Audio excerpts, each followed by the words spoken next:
Most people get self improvement completely wrong. Some think it's all about money and grinding 24/7, while others think it's about living in the moment and partying every night. Spoiler, both of these approaches will ruin you.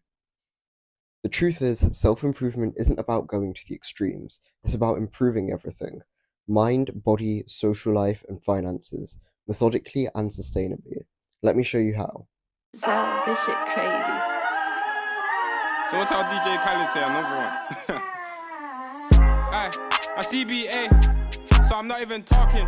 You want my ETA? I ain't left just yet. I'm So, starting. some people think self improvement is locking yourself away, grinding for 16 hours a day, and focusing only on money and business. Sure, you might make some cash, but what's the cost? The consequences would be things like social ineptitude, you'll be struggling to connect with others, physical decline, neglecting health and fitness, you won't be as consistent going to the gym, and emotional burnout. You'll be losing joy and fulfillment because you'll be losing relationships with friends, family, you won't be hanging out with them as often. You're so focused on one stat, money, that you let the others hit zero. Then there's the other side. People who think life's all about being social. They're addicted to drinking, partying, and chasing fleeting thrills. The consequences of this side are poor health, physical and mental decline from substance abuse potentially, stalled progress, no financial or personal growth, and finally, emptiness. There's temporary highs but no long term fulfillment. These people max out their social stat but neglect every single other area. So the proper approach and the right way to improve isn't about going all in one area. It's about working on everything, but strategically. This is called essentialism, mastering one area at a time while maintaining the others. So let me quickly explain to you how this works. Say, for example, you want to improve on your health, your fitness, and your social skills. So I'm just going to put social there. Right? So those are three areas that you mainly want to focus on improving. Now, first of all, you focus on one area. For example, you want to focus on fitness. You focus on improving fitness and then move on to the other area. So you want to fully, not fully develop it, but you want to make sure you're competent in that one area before you move on to the next. So for a diagram of how this would work, if I just move up here a little bit. So you want to draw a little circle like that. And this is you, right? So you want to build up fitness, which this arrow. You want to build it up until you're competent. I have fitness written there. Excuse my horrible handwriting. That's fitness. So you want to keep working on it until you're competent within that area. And then once you've become competent within that area, you move on to the next one, while also maintaining the progress that you've made in this. So you still continue going to the gym for beforehand, say for example, you used to go every single day in a week. Now instead of going every day, you go 3 days a week. So you're still maintaining and you're still maybe growing a bit, but it's not your priority anymore. Your new priority is your health.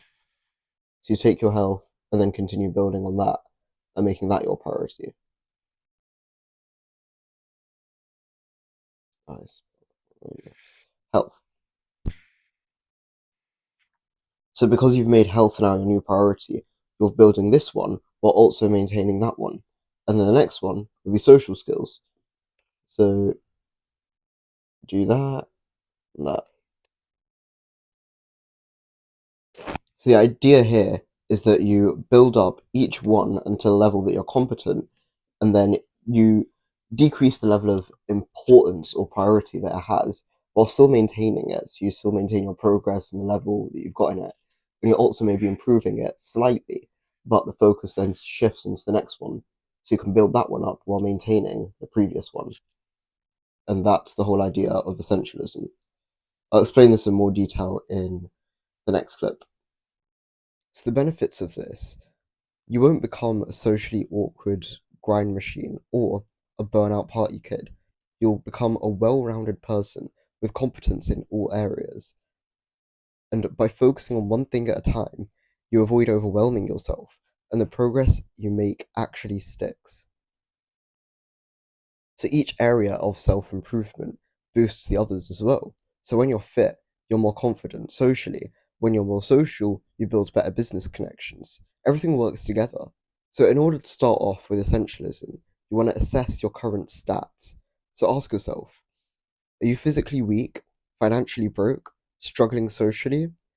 Pick the area that needs the most work first, and then you create a plan for that one area, and you focus on actionable steps. So say, for example, if it's fitness, you start hitting the gym 3 to 4 times a week. If it's finances, pick up a skill or a side hustle and start saving. Now, once you've made fitness a habit, shift to social skills, but keep working out to maintain what you've built. So you're maintaining the progress that you've made within your fitness journey. So say, for example, like I said, you've been going to the gym, you've made fitness a habit, you've built up a really nice physique. Now you want to maintain the physique and maybe still grow it a little bit more. So you still continue going to the gym, but you also shift focus to your social skills. Now you keep improving systematically. It's not about rushing to improve everything all at once. It's about consistent, balanced growth. Finally, self-improvement isn't about extremes. It's about balance. You don't want to be a social autist, and you don't want to be a party kid. You want to become someone who's competent, respected, and fulfilled in every area of life. So start today, pick one area, focus on it, and commit to the process. With time and consistency, you'll max out all of your stats and become the best version of yourself.